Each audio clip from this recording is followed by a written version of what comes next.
Welcome back to Online again here on this Tuesday morning on AM 1450. We'll be talking Virginia sports now with Chris Graham of the Augusta Free Press. My next few minutes talk a lot about football, of course, and a little baseball as well. Starting with football, Chris, UVA went into their game with Penn State on Saturday, this past Saturday, a 10-point favorite, and just barely escaped with a victory.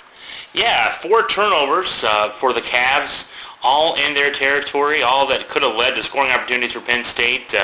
No turnovers for Penn State. Penn State played a clean game except for they couldn't make a field goal. Sam Ficken, the freshman place kicker, missing 4 field goal attempts, and including one on the last play of the game.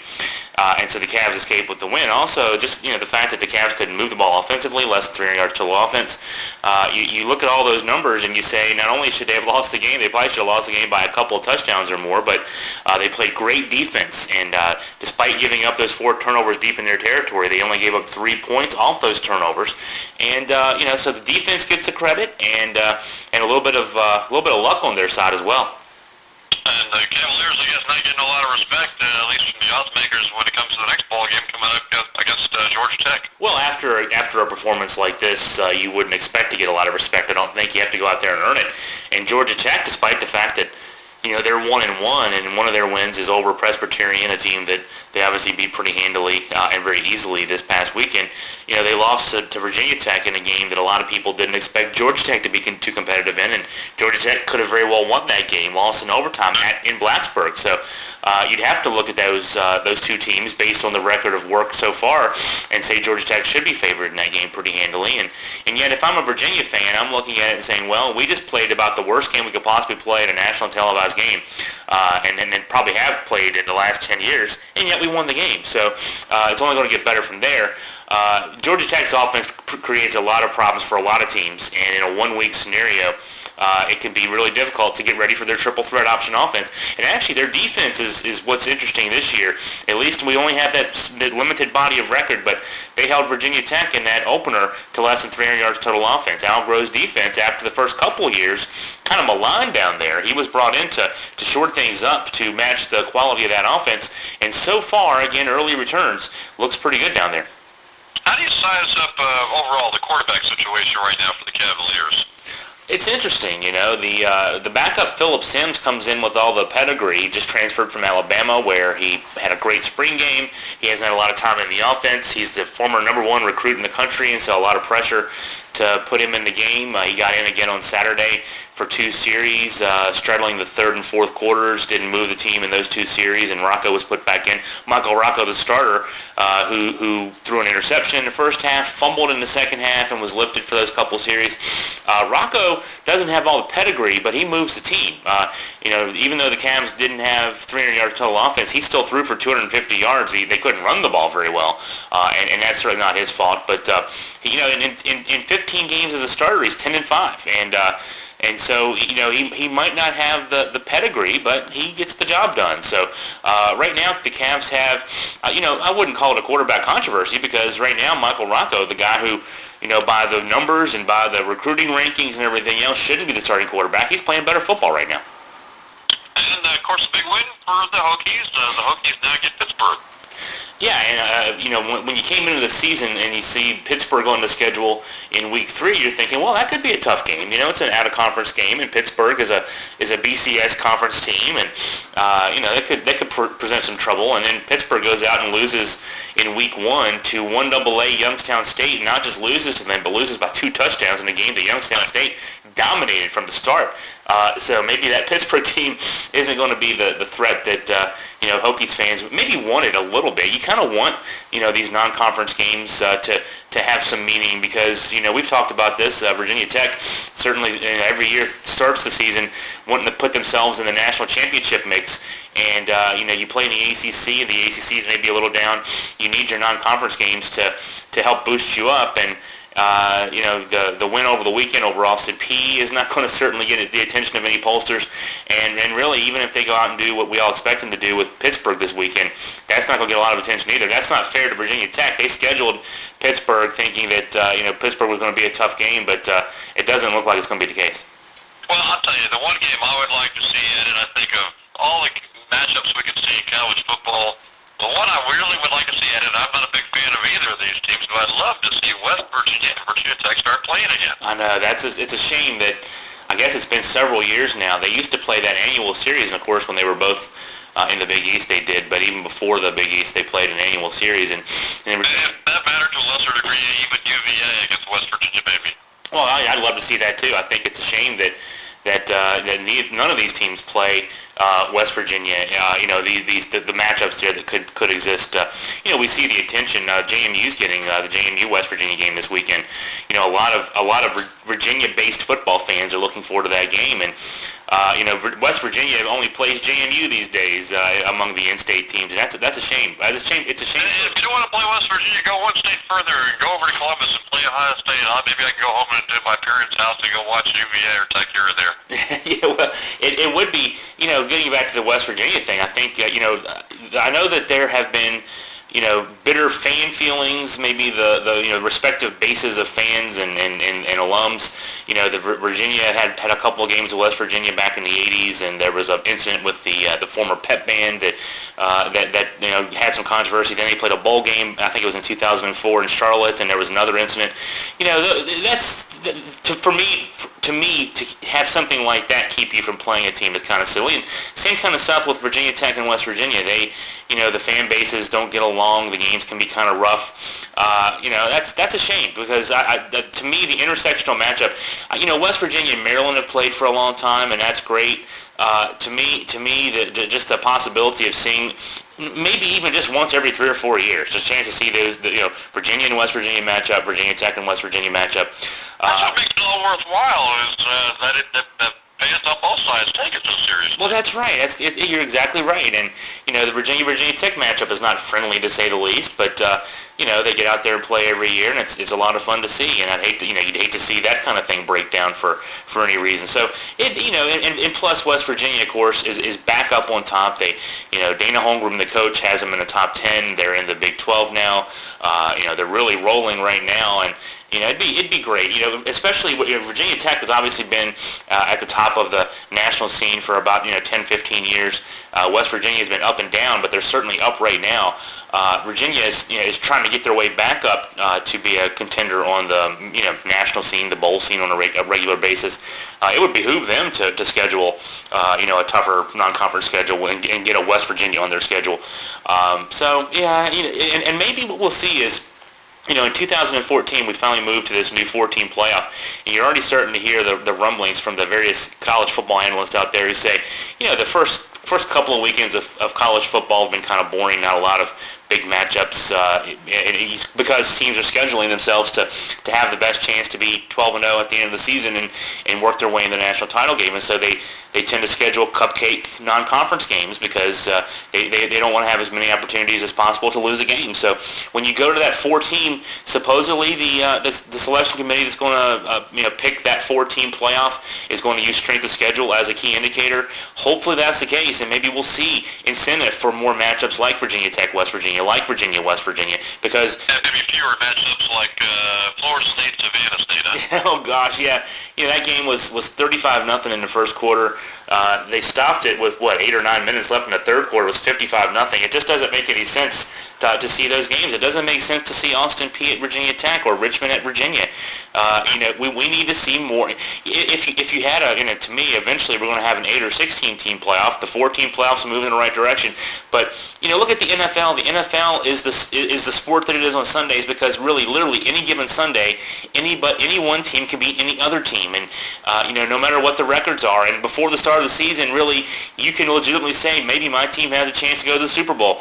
It would be great to see college football move in that same direction and also have many more exciting matchups between quality teams, all season long, not just compressed into a couple of week window at the end of the season when you have your rivalry matchups. I'd love to see rivalry type matchups all season long, and I think we can move in that direction. How about the rest of the ACC now? It was a tough loss when you look at just the conference pride to watch Miami get massacred by Kansas State. Yeah, I had a friend I was on the phone with after the Virginia game on Saturday, and he said, he asked me, that Kansas State-Miami score, was that Miami of Ohio? And I said, no, that was Miami of Florida. It is interesting. Al Golden comes in. He's in year 2 now. He came in from Temple, where he turned a Temple program that nobody has won at.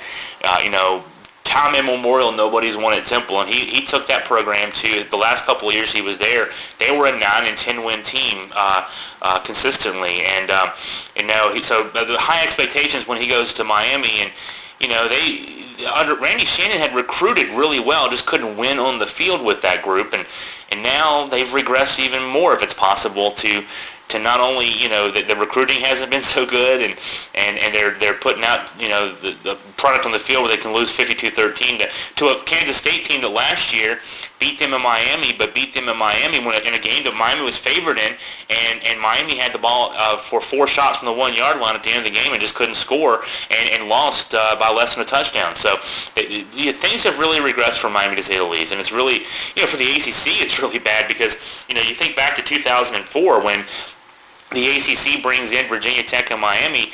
I think Virginia Tech was seen as the team that was sort of number 2 out of that group. Miami was, to bring Miami in so you can match up Miami and Florida State every year for the ACC championship. We even aligned our divisions so that Miami and Florida State will be in different divisions. The idea was that those 2 teams would compete every year for the ACC championship, and the winner would go to the national championship game. And that matchup has not materialized. Not once have those 2 teams played for the ACC championship. Virginia Tech obviously has carried the conference since 2004, and Miami's been an afterthought. And for the ACC, it's really bad news that Miami continues to struggle the way they have, and obviously, that's going to continue for at least this year, maybe into the future. Hey, pretty good start, I guess, here in 2012 for Wake Forest. Yeah, big win over Carolina on Saturday. Carolina led that game most of the way, but Wake Forest, Tanner Price, that quarterback, Jim Grobe, he knows, he's a UVA grad, and he plays football similarly to the way George Welsh did when he was the UVA coach for so long. If you're Wake Forest, you're not going to recruit all the big studs. You're not going to have 25 3 and 4 and 5-star guys. You need to be careful, patient, let guys develop. And Tanner Price is one of those guys. Nobody coming out of high school thought Tanner Price was going to be, an elite college quarterback, but he's moving his way in that direction. He threw for over 300 yards against Carolina. He can run the ball. He's got, so a good arm, good feet, can move the team up and down the field. And so far Wake Forest is looking pretty good. And when it comes to ACC matchups this coming weekend on Saturday, anything that really stand out as far as some of the games coming up? Well, the Virginia-Georgia Tech game is going to be an interesting one for both of those programs. Virginia 2-0 for the first time in it feels like 100 years for Cavs fans. And of course they come off that win last year in this series, a very surprising win. At the time, Georgia Tech had come in with a 6-0 record and looked like they were going to insert themselves into the national championship mix, and then Virginia dominated that game defensively. And so, when you talk about, and as I talked earlier, Virginia, as most teams do in the ACC, even though you see Georgia Tech every year, it's just so tough in a one-week situation to prepare for that triple threat option offense, because you don't see that. This is the one time of the year that you will see this offense. It gives Georgia Tech the advantage because, teams have to change their personnel, or at least they're tempted to change their personnel. If you normally run a 4-3, maybe you stick another linebacker in the mix, or you play your safety down because you know they're going to run the ball a lot. Georgia Tech only throws the ball about 10 times a game, but they throw it very effectively those 10 times a game. They have big play receivers who can beat you deep, and so if you get sucked into the dive play, or one of the quarterback keeper, or the pitch to the outside guy, you get sucked in there, all of a sudden they throw it over top of your head, and that's where they really, really get you. So it can be a tough one, to say the least. And on Virginia's side, I think defensively they think that after last year's game maybe they have a sort of an inside track there, but Virginia's key is going to be offensively. They've turned the ball. They turned the ball over 4 times against Penn State. They fumbled twice against Richmond, and just didn't have any turnovers, but they had a couple of fumbled snaps by quarterback Michael Rocco. Virginia's got to keep the ball off the turf. They got to keep it from popping up in the air and in the hands of Georgia Tech defenders. If they can move the ball and not turn it over, and then play some good defense, they can win that game. It should be a very interesting game on Saturday. How about GMU and VMI? VMI barely got by Shawan on Saturday, and now they get Richmond at home on Saturday. Well, I've seen Richmond in person, and Richmond moved the ball at times against Virginia in the season opener. I think VMI. Obviously, that's a game that maybe in past years you wouldn't look at VMI Richmond and say that VMI would have a shot there, because Richmond, under Mike London, won a national championship. They were a playoff team for 4 or 5 straight years, but Richmond's a little down right now, so it could be that VMI can jump in there. JMU's got the big one with West Virginia, it's hard to imagine. We all know, JMU beat Virginia Tech a couple years ago in Blacksburg, and that's, and Mickey Matthews calls that win even bigger than his national championship from a few years prior. I just don't foresee any way, and of course I said this too about the Virginia Tech game a couple years ago. I don't foresee any way though that JMU can surprise West Virginia, can hold them down. They were able to do so against Virginia Tech on a rainy September 11th a couple years ago. At Virginia Tech coming off a short week. I mean, there were a lot of things that were kind of aligned for JMU to have a chance in that game. This West Virginia team is just too powerful. I don't foresee any scenario where West Virginia still doesn't roll up 50, 60, 70 points in this game. And then, of course, JMU also is out most likely without Daquan Scott, their preseason All-America running back, the Lehigh product from Robert E. Lee in Stanton. He injured his ankle in the win over Alcorn State last week and is likely going to be held out of this game. I think there's some feeling that he probably would be ready to play if this were a game against another 1AA opponent. But I don't know that Mickey Matthews wants to stick him out there in the field at less than 100% against West Virginia in a game that they think might turn out to be a track meet in the wrong direction. So the JMU goes in a little shorthanded. It should be a great atmosphere for those guys, though. They're going to play at FedEx Field against West Virginia, get a lot of attention in that game, and it's even though they might get their heads kicked in, it's going to be a great atmosphere for JMU and their fans. And switching gears, talking high school, our local teams will be taking on more Augusta County teams this coming Friday, as Rockbridge just dismantled Fort Defiance 40-3 last Friday. Now they get Robert E. Lee, a team they hadn't beaten since the regional championship game back in 2006. So Rockbridge will be hosting Robert E. Lee on Friday. Perry McClure coming off its first victory of the season against Montcalm out of West Virginia. Boy, talk about going from one extreme to the other. Then they turn around on Friday and they go to Riverheads, and Riverheads just killing people. Yeah, Riverheads does what Riverheads does. You talk about Rockbridge. That 40-3 win over Fort was surprising. Only in maybe the Rockbridge folks felt they'd go win that game, but I didn't think that they would beat a 2-0 Fort team coming in by that margin and dominated the game from start to finish. Robert E. Lee made a nice comeback, if you want to say. They beat Wilson 2 weeks ago, 14-13. Wilson a 1-8 team, and then Lee puts up a lot of points last week in a win. So the Lee offense maybe is back. That should be an interesting game if Rockbridge and Lee can match up at full strength. You might see some points up on the board certainly between those two teams, and could be an interesting kind of dogfight kind of thing. You mentioned Riverheads. Riverheads puts up points. They beat Nelson pretty severely last week. Did it every single way they could. They ran the ball to the field. They had special teams dominance. Their defense was pretty solid. And so some interesting matchups this coming week. But I think the highlight will be the one that you'll be at, the Rockbridge and Lee game. And before we talk about baseball really quick to wrap things up, how about your reaction to the first week of the NFL, especially the 3 regional teams? Carolina, losing Tampa Bay. They get the Saints on the road, I believe, Sunday. Washington, RG3, big day in his debut. And maybe Washington goes to St. Louis, beats the Rams, and go to 2-0. And, of course, Baltimore last night just killed the Cincinnati Bengals. Now, on game number 2, Baltimore's got to take on the Philadelphia Eagles. Yeah, Baltimore, beats a team that a lot of people think Cincinnati, obviously a playoff team last year. Andy Dalton, second-year quarterback. Not just that Baltimore won the game, but the way they won the game. They really dominated that game. Maybe that's a surprise. And also, Joe Flacco running the no-huddle offense like he was Peyton Manning. They were a juggernaut offensively last night. And usually we see, and we talked about this in the preseason, you asked me the question, is Joe Flacco the kind of quarterback who can lead that team to the Super Bowl? And I said I thought he was, but, Baltimore has tended, under John Harbaugh and even his predecessor, Brian Billick, Baltimore has tended to be a team that's defense first, and then their offense is supposed to, just not screw things up, basically. Baltimore last night shows that, they're willing to take the put the foot to the accelerator, I guess we can say, and let the offense do what it can do as well. And that's going to make Baltimore, if they continue to play that style of football, a very dangerous team, because they're obviously very solid defensively. Ray Lewis has been there forever, but they're still a Ray Lewis defensive dominated team. But if you let that offense go out there and score you some points, that can make things a little easier for the defense. They don't have to win every game 13-10. If they can go out there and put some points on the board consistently, that can be very interesting. You ask about the Redskins, and I'll talk about, like what everybody else is talking about, RG3. Robert Griffin III, in his debut as a Redskins starter, leads the Redskins to 40 points against the New Orleans Saints in New Orleans in the Superdome in the season opener, and they were very consistent, 10 points each quarter. You don't see that very often. They had 10 points each quarter in that game on the line score. Looked very, very consistent there as well. But Griffin, with completing more than 70% of his passes, he ran the ball effectively, ran 10 times for over 40 yards.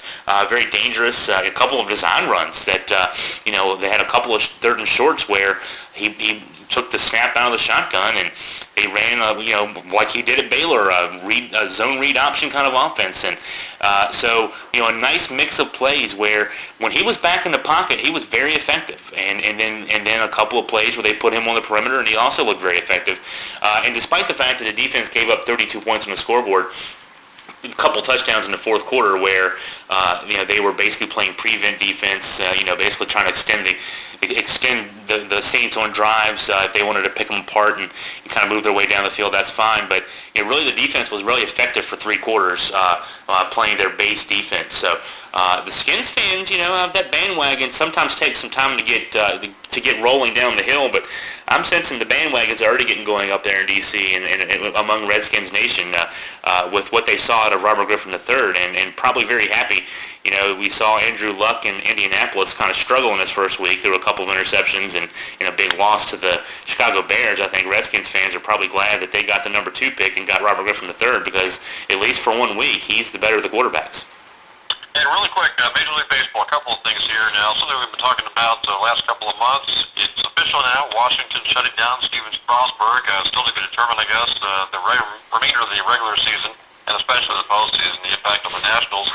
Over in the American League, Baltimore, Tampa Bay, the Yankees, still too close to call as to who's going to win that division, who's going to make it as a wild card, and which team, if the Oakland A's keep rolling, which team will be left out of the cold of those three teams. Of course, the big thing in the American League East battle in the last couple of days just shows the need for replay. I'm no Yankees fan, but I really felt sorry for Mark Teixeira sliding into first base. Maybe if he'd have ran into first base instead of sliding into it, he might have been called safe, but he was called out when he was obviously safe. A replay would have shown it.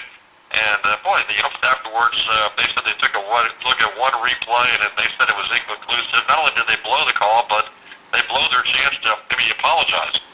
Well, yeah, he of course renders in mood if he runs through. I think I saw a comment after the game where Teixeira said that's the first time in his life he's ever slid into first base. What an interesting time to choose to do so. I don't know what motivates a guy to slide into first base, but sliding is supposed to slow you down. Basically, you're. I know he's saying you dove into first base. Not to mention when you got a bad calf, I'm not sure that put him over the top when it came to his injury, or if he was going to be back on the shelf. Regardless of his slide, but it couldn't have helped matters. It couldn't have, and yeah, it's right, because that play could have been his last play of the season, at least for Yankees fans, if they could have tied the game. Replay in baseball to me is something that it should be a no-brainer. It works so well in football. Well, especially Jerry Mears, I believe that Jerry, I'm trying to think of the guy's last name, the umpire, who obviously not only blew that call, but blew the call in the Pirates-Braves game. I think it was just last year, right? Yeah, and it's so, we have, how many cameras are at games? I mean, it's just like, that's what the argument used to be. Well, how many, there's plenty of TV camera angles, everything else, and it's not that hard. Either you're out or you're safe. I mean, when we as fans watch the game, we have the benefit of this, and we've had it for 30 years or more, of close-up instant replay. Now, as a fan, you get to watch the K zone, you get to see where the pitch is relative to the strike zone and all that kind of thing. As long as I think that they would keep it kind of basic, because to me, there's almost, in baseball especially, there's almost so much information that we have as fans at our disposal in terms of, if we don't use it for balls and strikes, if we just use it for plays in the field, I wouldn't even necessarily use it for, I don't know, I guess you have to think between a challenge system or the way college football does it, which is every play could be reviewable. But it doesn't seem hard for me to think that you could stick a fifth umpire up in the press box, or put him on one of those side boxes up there with his own camera, or his own TV, his own monitor, his own. He's got a mic basically. He's connected to the crew chief of the particular umpiring crew, and he could communicate down and say, hey, I want to review this a little closer. There's plenty of time. I can see a lot of arguments against it. I mean, especially if you're talking about guys after. Let's say Teixeira slides in and he's called safe when he's out, and the runner on second, the runner on third advance, and all that sort of thing. The stuff that happens after the actual play in question, I guess I can see where umpires might be confused as to how they reset things if indeed they have to change their call. Well, it's kind of like in football. If you blow the whistle, the play stops at that point. So. You don't give guys extra bases and that kind of thing. Right. If you call somebody out and you rule him safe later, then yeah, the play's dead at that point. But it seems to me that kind of thing could work, and maybe it's the kind of thing to experiment with in the next spring training and maybe make available. But it is something where then maybe some things change too, like the old in the area play on a double play when the second baseman or shortstop catches the ball somewhere near second base but is nowhere really touching the bag. I mean, then do you call? How about slides into second base on steals? Those bang bang plays that if you see the instant replay, you see, well, the ball beat him, but he didn't tag him. But they called him out anyway. Baseball's been called that way for 130 years, and all of a sudden things may have to change if you see the instant replay. That could be why baseball's holding up on that, because so much of the way the game is played, and guys don't usually argue it. That's the thing. Usually you say, okay, well, things work out over the course of a season. In a high-profile game like the Yankees-Orioles, though, the other night, when you see the last play of the game change, and of course that last play could have resulted in a tying score if Teixeira had been called safe. All of a sudden, 130 years of baseball convention goes out the window because the Yankees got affected by it. To me, generally things tend to even out over a season. I guess I've seen that in MLB baseball. You see plenty of bad calls. If the Yankees were to lose the division by a game and be forced into the wild card, or lose a wild card battle by a game, this will be talked about even further, I would imagine. Well, I'm sure it would, because the Yankees would keep it going, because that's what the New York media would keep it going, if nothing else, for the Yankees. Right. But over the course of a season, there's lots of bad calls, and they tend to even out. And so maybe that's the resistance, because I can't imagine that this hasn't been discussed thoroughly at some level by the people who run baseball, the owners, the general managers, the players union, that kind of thing.